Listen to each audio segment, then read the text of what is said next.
Hi guys, welcome to Jodi Dancers Talks. We have Gerda with us today and we've met her through our School of Bongo Fitness classes, so thank you for coming today and talking to us. You're welcome. Firstly, we'd like to understand when you first realised you were suffering from mental health. It was in 2015. I was diagnosed with cancer end of 2014, and it was during that period, having treatment, and how I felt during that year. Right. And then once treatment was finished as well, I think it was more so prominent about how I actually felt, and it came more so forefront then. Right, okay. So not only did you have to deal with your diagnosis, but you had to deal with this. Yeah. So did this really affect your mood, like with not just yourself but your family as well? Yeah, it did. I mean, the impact on my husband, the kids, it's hard. I think you're there, you're trying to put a strong, your brave face on every time you're speaking to somebody, anybody, and you're trying to paint that image of I have cancer, but no, I can do this, I can do this, but inside you are feeling those feelings where something isn't quite right, something's not ticking quite right for you, and and it does affect the people around you. It affected my husband, it affected my sisters, my mum, my dad, everybody. You're not doing it on your own. And it did affect all of us. And no matter how I was dealing with it, everybody was dealing with their things separately. Right. And the transition you said from where you had your chemo and then the next week you were trying to be, mom that does everything. Yeah. How was that transition period for you? It was really I didn't give myself choices. Right. So in my head I had to get it done. Yeah. And for me, I work like that. Yeah. So I give myself goals, and I kept setting myself goals. And mentally, I was thinking, right, 7 days, right, I'm gonna get this done. Yeah. I'm gonna feel better, and I'm gonna be mom for 2 weeks, because then for another week I'm not gonna be able to do it. So I had to get it right in my head. So if I needed to feel drained and tired, I was doing it in the day. So I'd rest in the day. So when they come home, I could do all the stuff that I needed to do with them. Yeah. So it's about setting myself those little goals that were achievable, and I made sure they were achievable so that I could be there for them too. Right, that's interesting. So you think, say for people that are suffering from mental health, doing things as little as a little goal can make a big difference in the long run? Yeah. Oh, definitely. And even now, it was in 2018 I had my last big off. Yeah. And I'd set myself a goal that I wanted to have that up.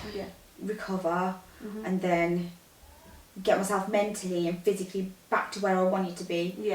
And you look in the mirror sometimes and you see those things that remind you exactly of what you've been through. But then you have to turn it, you have to, and as hard as it is, because there's dates, times, songs, TV, things that trigger you just like that. You have to go, no, but I did it. I did it. You have to give yourself that credit. And I got myself back into shape. I mean, when I started coming to the class, I remember coming, I was like, right, I love bongo, I love dancing. And I was like, right, I'm going to learn how to dance properly. I'm going to lose some weight with this as well. I've lost weight. It made me feel great. And it's the one thing that gets me through on a Monday. I was like, I'm going to go and do this on a Monday. And it really helps. A lot of people get the Monday blues. Like Sunday night blues for Monday work. And I get through Monday, hard as it is, works out the way. And I know I'm going to class on Monday evening. Small goals like that get me through my week. And it's really important for me to be out there and doing something that's going to make a difference to me. So I set myself that goal last year. I'm going to lose weight and get fit. So I lost weight, I got fit, and I'm still going through that journey. And then at the end of last year, when I hit my 5 year, I sat in the car that week before class and cried my eyes out because I was so I can't believe I've got through to this time. I cried. I had one of Ralph's cousins messaging me. I was talking to her, I go, all I want to do is cry. And she was like, well, do it then. And I was like, right. So I sat, cried.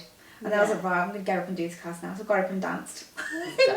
Why do you think you still suffer in terms of that, despite overcoming a battle already? Why do you think? I think I suffer because I give myself a hard time about it too. and I have physical reminders of what I've been through, and I look nothing like I used to, and things like that reminds me of that. Yeah. And that was the only reason I look the way I do. Yeah. That's the biggest way I suffer now. Right. And I give myself a hard time because I'm like, I should have been doing this at this time of my life. I should have achieved this by now. But because of that happening, I didn't achieve it. Yeah. And that makes me feel really bad. Right. That will get me down a lot. Then how do you deal with that emotion then? So I get really angry with myself. Right, I get really annoyed with myself, and I'll go quiet in myself. Yeah. And I won't really talk much. But then slowly I'll get the courage, and I might text somebody. Yeah.